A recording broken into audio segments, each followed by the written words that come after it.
Well, when the pandemic struck, many people found themselves out of work, especially in the entertainment and tourism industries. A man from Scotch Plains found himself in that very situation and reinvented himself as the host of a successful YouTube talk show. Brian Donahue today talked with a soap opera fan's new best friend.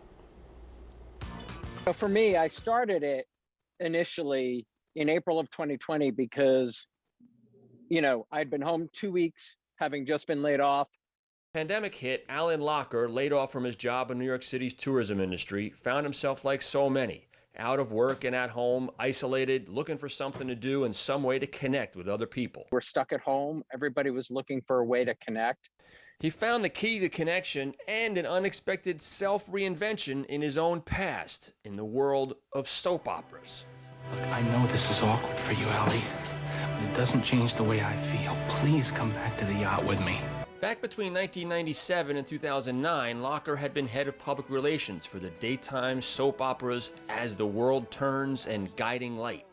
And I reached out to a few of the actors from the shows to see if they wanted to, say hello to fans and do something online. And basically, here we are a year and a half later, and 200 episodes later of a show I created really, on a whim. Please welcome to the locker room Emmy Award winner Susan Lucci, Brittany Snow, Paul Wesley, Michael Park.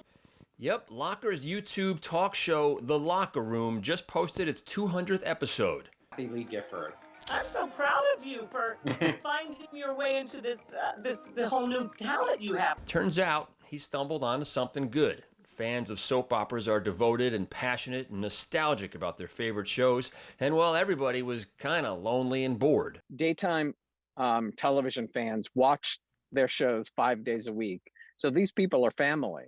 And, my shows had been off the air for 10 or 11 years, and I was really sort of reconnecting them with this family that they terribly missed at a really dark time. Locker Room has expanded beyond soap operas. He's interviewed authors, leading voices on social issues, and last week a benefit with Guiding Light alumni that raised $25,000 for autism research. I grew up watching Charlie's Angels, and Jacqueline Smith, since I was 10 years old was my dream. And she agreed to sit down with me. It was, if my parents were alive, really, it would have been an amazing thing for them to see that moment.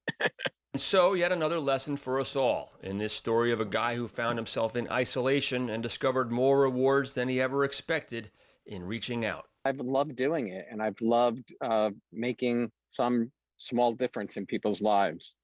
I'm Brian Donahue. That's Positively New Jersey. You can find episodes of The Locker Room with a simple YouTube search. Remember, Locker is spelled L-O-C-H-E-R.